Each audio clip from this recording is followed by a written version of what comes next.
Hi అండి, get ready with me my work. పనులన్నీ complete అయిపోయి బాక్స్లు అవన్నీ టేబుల్ మీద పెట్టేశాను. ఇంకా చల్లారిన తర్వాత రైస్ సర్దేసుకోవాలన్నమాట. ఈ లోపు అయితే జడ మొత్తం చిక్కులు పడిపోయింది. 2-3 డేస్ నుంచి హెడ్ బాత్ ఏమో మొత్తం చిక్కులు అనమాట. నేనైతే లివాన్ సీరం కొంచెం అప్లై చేసేసి చిక్కు ఈజీగా వచ్చేస్తే, అలాగే మనకి ఫ్రీజీగా లేకుండా ఉంటుంది హెయిర్ అయితేను. సో ఎందుకు ఈరోజు హెయిర్ స్టైల్ వేసుకోవాలనిపించింది. సో పనులన్నీ రోజు ఎర్లీగా లేవడం వల్ల ఎర్లీగా కంప్లీట్ అయిపోయాయి అనమాట. సో కొంచెం అలా ఎయిర్ అయితే అల్లేసుకొని ఇంకా అక్కడైతే చంపెన్లు పెట్టేసుకుంటాను. సో మరీ హెవీగా హెయిర్ స్టైల్స్ ఏమీ వేసుకోను, ఎందుకంటే వేసుకునేటప్పుడు బాగానే ఉంటుంది, కానీ దాన్ని రిమూవ్ చేసేటప్పుడు ఎంత పెద్ద టాస్క్. అసలు జుట్టు అంతా మన చేతిలోకి వస్తుంది, అందుకే ఎక్కువ వేసుకోను. ఎప్పుడైనా ఎలా హెడ్ బాత్ చేసినప్పుడు మాత్రం వేసుకోవాలనిపిస్తుంది. సో నాకు ఎప్పుడు కూడా హడావిడే అయిపోతుంది అనమాట రెడీ అయ్యేటప్పుడు అయితే కన్ఫామ్గాని. ఎందుకంటే ముందు ఏది కూడా సర్ది పెట్టుకోను, అప్పటికప్పుడు తీసుకుంటాను. ఫంక్షన్కి వెళ్ళేటప్పుడు అయినా ఇలా జడ వేసుకునేటప్పుడు బ్యాండ్ ఒక చోట ఉంటుంది, క్లిప్ ఒక చోట ఉంటుంది. ఫేస్ వాష్ ఒకసారి వాష్ చేసుకుని, అంటే కిచెన్లో ఉంటాం కదా, స్వెట్ వచ్చేస్తుంది. అసలు ఎండ అయితే మామూలుగా లేదు, ఈరోజు కూడాను స్వెట్ వస్తుంది. ఇంకా కాసేపు ఫ్యాన్ గాల్లో ఉండి కాసేపు అయితే కిచెన్లో ఉండి పని చేసుకుంటూ ఉన్నాను మార్నింగ్ నుంచి.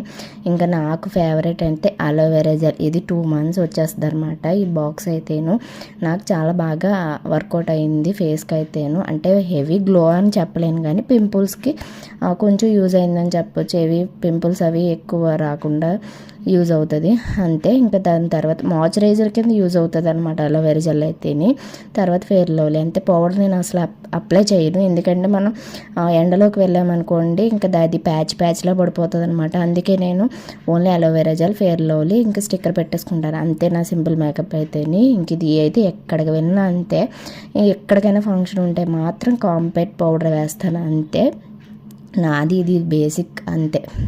ఇంక నేను ఇయర్ రింగ్స్ అయితే నిన్న ఫంక్షన్కి వెళ్ళాను కదా, పెట్టుకోలేదు. ఇంక ఇప్పుడు పెట్టుకోవాలి. అవి ఎక్కడ పెట్టాను కూడా మర్చిపోయాను అనమాట, వెతకాలి హడావిడిలోని. నిన్న ఇంకా ఫ్రీగా ఉంటుంది కానీ అనేసి ఇంకేమీ పెట్టుకోలేదు. స్టిక్కర్ పెట్టేసుకొని కుంకుమ పెట్టుకుంటే అయిపోతుంది. సో ఇంక బాక్స్ సర్దుకుని రెడీ అవ్వడిపోవడం అనమాట. ఇలాగే ఇయర్ రింగ్స్ వెతుక్కుంటూ ఉన్నాను. ఫైనల్గా బాక్స్ మంచం మీద బోర్లు ఇస్తే అప్పుడు కనిపించింది. ఒకటి కనిపించింది, ఇంకొకటి కనిపించలేదు. ఇంకా వేరే పెట్టేసుకుందామా అని అనుకున్నాను, కానీ నాకేంటంటే ఇంకా రోల్డ్ గోల్డ్వి చెవి అయితే పుండు పడిపోతుంది. అందుకే నేను ఎక్కువ ఇయర్కి స్టడ్స్ కుట్టించుకున్నప్పుడే చాలా ప్రాబ్లం ఫేస్ చేశాను. అందుకే గోల్డ్వి వెతుక్కొని పెట్టేసుకున్నాను అంతే. వీడియో నచ్చితే లైక్ చేయండి, షేర్ చేయండి.